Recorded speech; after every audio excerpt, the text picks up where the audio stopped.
شہر بانو قریشی کہتی ہیں بانی پی ٹی آئی کے خلاف سارے کیسز جعلی اور سیاسی انتقام پر مبنی ہیں۔ امید ہے انصاف ہوتا نظر آئے گا۔ کہا بلوچستان کے ضمنی الیکشن میں پھر دھاندلی کی گئی۔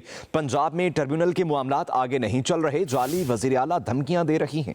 وہ جانتے ہیں یہ الیکشن وہ نہیں جیتے۔ آپ کی سی ایم صاحبہ خود ایک جعلی مینڈیٹ کے اوپر بیٹھی ہیں، ان کی اپنی سیٹ جعلی ہے، دھمکیاں اور تڑیاں دیا کرتی ہیں دوسری سیاسی جماعتوں کو۔ کل انہوں نے کہا کہ ان کے پاس جانوروں کا علاج موجود ہے اور سیاسی جماعتوں کا بھی علاج موجود۔ بلوچستان میں بائی الیکشنز ہوئے پی بی 45 میں، وہی ریگنگ کے ایلیگیشنز، پھر وہی فراڈ۔ اگر ہم معاشی ترقی چاہتے ہیں تو ہمیں سب سے پہلے اپنے ملک میں انصاف کا نظام لانا ہوگا۔ وہ جانتے ہیں یہ الیکشن وہ نہیں جیتے۔ آپ کی سی ایم صاحبہ خود ایک جعلی مینڈیٹ کے اوپر بیٹھی ہیں، ان کی اپنی سیٹ جعلی ہے، دھمکیاں اور تڑیاں دیا کرتی ہیں دوسری سیاسی جماعتوں کو۔ کل انہوں نے کہا کہ ان کے پاس جانوروں کا علاج موجود ہے اور سیاسی جماعتوں کا بھی علاج موجود۔ بلوچستان میں بائی الیکشنز ہوئے پی بی 45 میں، وہی ریگنگ کے ایلیگیشنز، پھر وہی فراڈ۔ اگر ہم معاشی ترقی چاہتے ہیں تو ہمیں سب سے پہلے اپنے ملک میں انصاف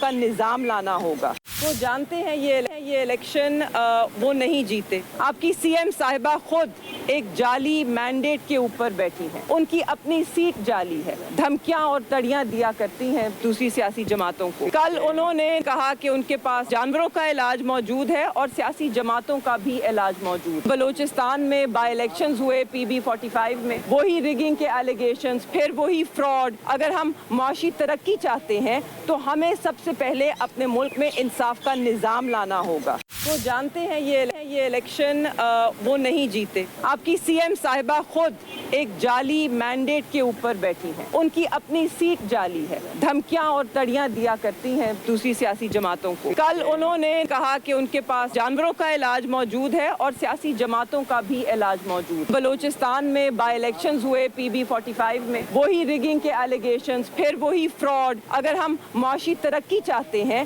تو ہمیں سب سے پہلے اپنے ملک میں انصاف کا نظام لانا ہوگا۔